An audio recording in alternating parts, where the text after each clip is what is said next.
Hallelujah,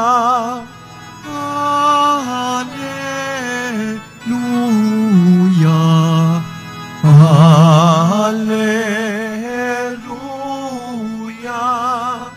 Hallelujah.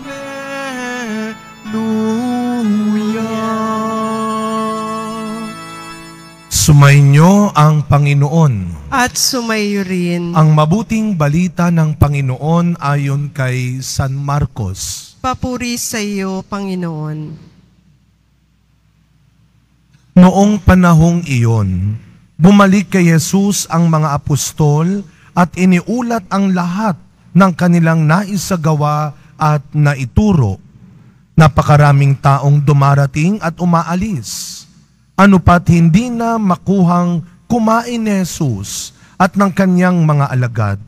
Kaya't sinabi niya sa mga ito, magtungo tayo sa isang ilang na pook upang malayo sa karamihan at makapagpahingat tayo ng kaunti. Umalis silang lula ng bangka at nagpunta nga sa isang ilang na dako. Ngunit maraming nakakita sa kanilang pag-alis at nakilala sila. Kaya't mula sa lahat ng bayan, ang mga tao'y patakbong tumungo sa dakong pupuntahan ni na Jesus at nauna pang dumating doon kaysa kanila. Paglunsad ni Jesus, nakita niya ang napakaraming tao. Nahabag siya sa kanila sapagkat para silang mga tupang walang pastol. At sila'y tinuruan niya ng maraming bagay. Mga kapatid, ang mabuting balita ng Panginoon. Pinupuri ka namin, Panginoong Hesukristo. Magsiupo muna po ang lahat. Good morning po sa inyong lahat. Ngayon po ay unang Sabado sa buwan ng Pebrero. Ang ating debosyon sa ating mahal na Birheng Maria ay ating inaalala tuwing Sabado, lalo na kapag unang Sabado ng buwan. Kaya naman, kasama ang ating mahal na ina, sama-sama nating bigyan ng papuri at pasasalamat ang ating mahal na pong Jesus Nazareno. Isang malakas sa palakpak ng papuri at pasasalamat para sa Kanya. No?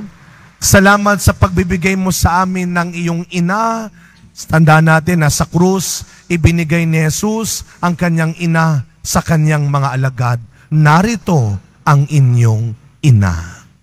Speaking of nanay, alam ho ninyo sa araw na ito, ginugunita rin natin ang kapistahan ni San Blas, Saint Blaise. Kaya sa mga may edad na, sanay ho tayo na kapag piyesta ni Saint Blaise, merong pagbabasbas ng lalamunan. Kahapon, Candelaria. Yung mga kandilang binasbasan, yun ang kadalasang ginagamit pangbasbas sa ating mga lalamunan. Si Saint Blaise ay patron ng mga may karamdaman sa lalamunan. Pagdating sa boses, naalala ko nung ako'y bata-bata pang pare, ako po ay nagkaroon ng problema sa aking lalamunan.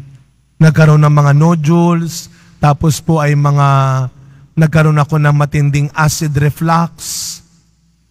Kaya sabi ng doktor, ooperahan ka kagad, Father. Kailangan matanggal kagad yan. Kung hindi, magkakaproblema ang boses mo. Alam niyo po, ang mas kinatakot ko at kinalungkot, hindi yung ooperahan, kundi yung pagkatapos ng operasyon. Kasi sabi nung pare, anong doktor, pagkatapos ng operasyon, Father, 1 buwan, complete voice rest. So, hindi magsasalita ng 1 buwan. Paano ako? 1 buwan. Kaya talagang napakahirap. Pero ako po ay nagpagaling sa bahay namin. Pinauwi muna ako sa aking nanay. Kaya ang dala-dala ko po pag may bisita ako, whiteboard at saka whiteboard marker. Kaya yung mga bisita ko, doon kami nag-uusap, susulat ako. Itong mga bisita ko naman, sumusulat din. Sabi ko, ako ay pipi, hindi ako bingi. Magsalita kayo. Pati yung whiteboard ko, kinukuha. Alam niyo po, ngayon meron tayong isang paring may sakit din, si Father Doji. Siya po ay na triple bypass nung Lunes. Kaya matagal ang gamutan. Siya po ay nasa parokya ng Assumption sa May Malate. At ako'y nagpapasalamat din sa Diyos na ako po muna ang papalit sa Kanya doon. Kaya ito ang aking huling misa dahil kailangan kong tulungan ng aking kapatid na pari. Kaya sa susunod sa Lunes, doon na ho ang aking bagong misyon sa Assumption. Alam mo ninyo, pag pinag-iisipan ko, talagang dadalhin at dadalhin tayo sa ating nanay. No? Kapag tayo napapagod, kapag tayo nahihirapan, o kapag merong gustong ayusin sa atin, pero kapag meron tayong dapat gawin, umuuwi tayo ng bahay. Kagaya ng ating narinig sa ating ebanghelyo, napakaraming nagawa ng mga alagad. Pumunta sila kay Jesus at ang sabi niya, Panginoon, napakarami naming nagawa, nagpakain kami, nagturo kami. Para bang gusto nilang sabihin, mission accomplished.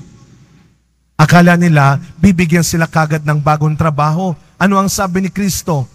Humanap tayo ng ilang na lugar. Magpahinga tayo. Kung meron mang isang taong lagi at unang nagsasabi sa atin yan, ang nanay natin. Medyo kabalintunaan nga lang. Kung sino pa yung laging busy, maraming ginagawa, nanay pa ang magsasabi sa anak, magpahinga ka muna. Magpahinga ka naman.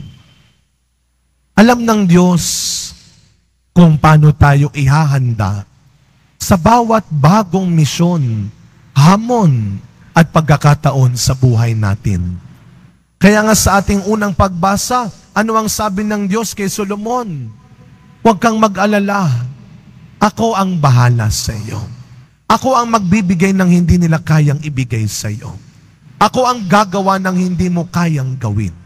Akong Diyos ang pumili at tumawag sa iyo. Ako ang bahala sa iyo. Kaya nga araw-araw, ito ang ating pakinggan. Araw-araw ito ang ating hilingin. Sa tulong ni San Blas, sana mapagaling tayo ng Panginoon at mapatahimik tayo ng Panginoon sa mga bagay na hindi tama. Lalo na sa pagkakalat ng kasinungalingan, ng paninira. Pagalingin tayo ng Diyos, ayusin ng Diyos ang boses, ang bibig natin, na kung minsan matabil, matalim.